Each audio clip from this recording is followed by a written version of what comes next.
Welcome back as we move on to learn how to take a run-out reading.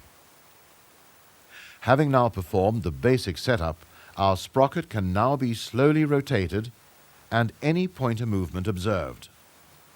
In our demonstration, you can see some movement taking place. Let's take a moment here to explain certain concepts. The direction in which the main pointer moves is determined by the direction in which the plunger operates. As we can see here, an upward or inward movement of the plunger moves the pointer in a clockwise direction.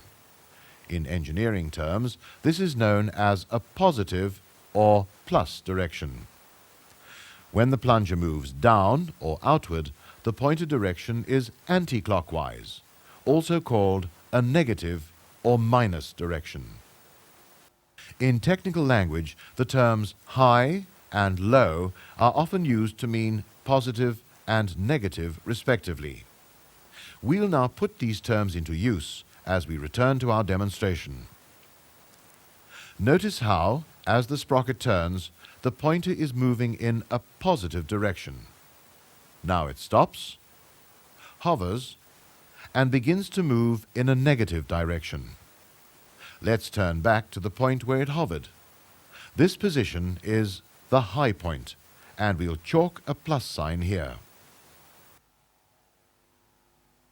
Now, when we turn the sprocket again, we watch to see the pointer move to its maximum negative or low point.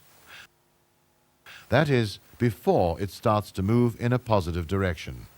We mark this point minus.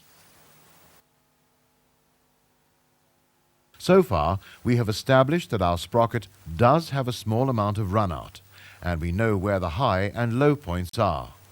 What we now need to know is how much run-out there is.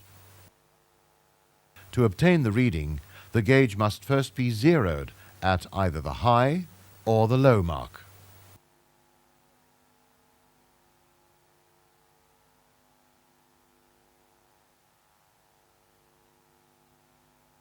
Next, we turn the sprocket, bringing the plunger to the opposite mark.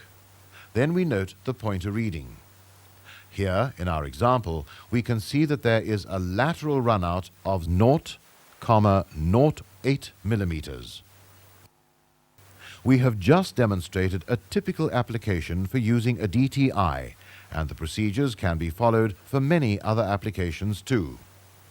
For example, using a similar setup, we can measure end float in a shaft. Or we can measure radial runout, also known as eccentricity. And with some further training on couplings, you can use the DTI to check alignment. After the break, we shall look at some important care and maintenance topics.